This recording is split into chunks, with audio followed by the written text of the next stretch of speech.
And while you, the city council members, might have had good intentions, what you have perpetrated on this community has had terrible outcomes.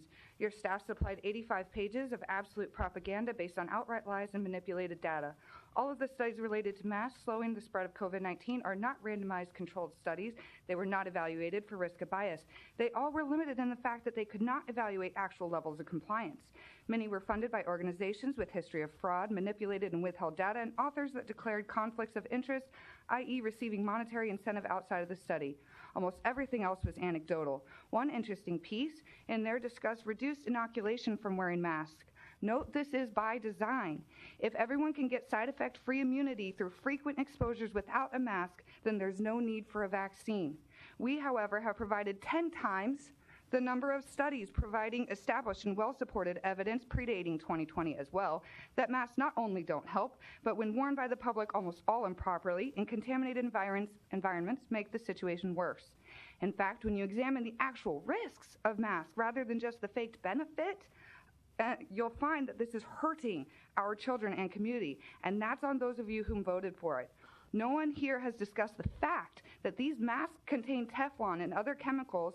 They are sterilized with ethylene oxide, a known carcinogen, guys.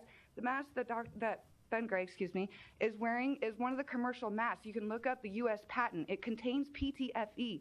It will cause lung cancer if you inhale it regularly.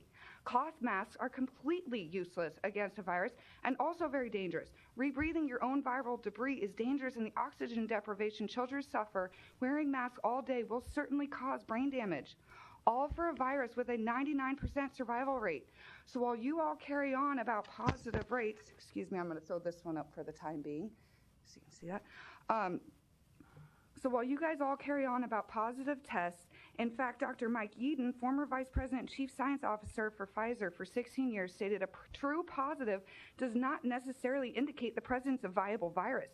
These tests simply measure the presence of partial RNA sequence present in the intact virus, which could be a piece of dead virus that cannot make anybody else sick, guys.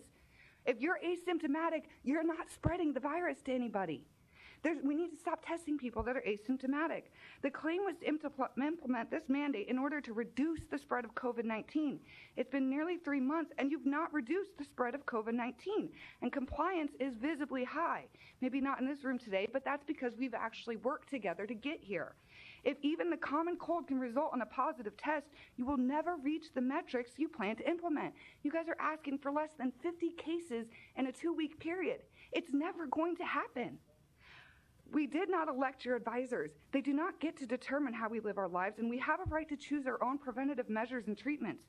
When you can no longer hide behind Audipore, PhD, and UNMC's manipulated graphs and fear-mongering, when cases continue to rise, will you re-review the duration? Or is this one of those vaccine cons where we just silently quit testing and at some point then shout the success of your measures because the numbers subsequently drop? Or will we be wearing masks for the unforeseeable future?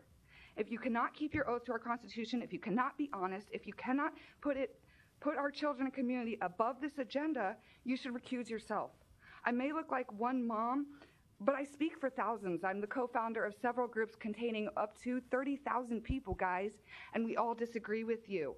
We will not comply. We are not going away, and you are harming our children, our spouses, our parents, and permanently and directly. You will see justice served if we don't end this now. Just let it run out, and let's move on. Thank you. Mary Duarte, followed by Mary Heitkamp.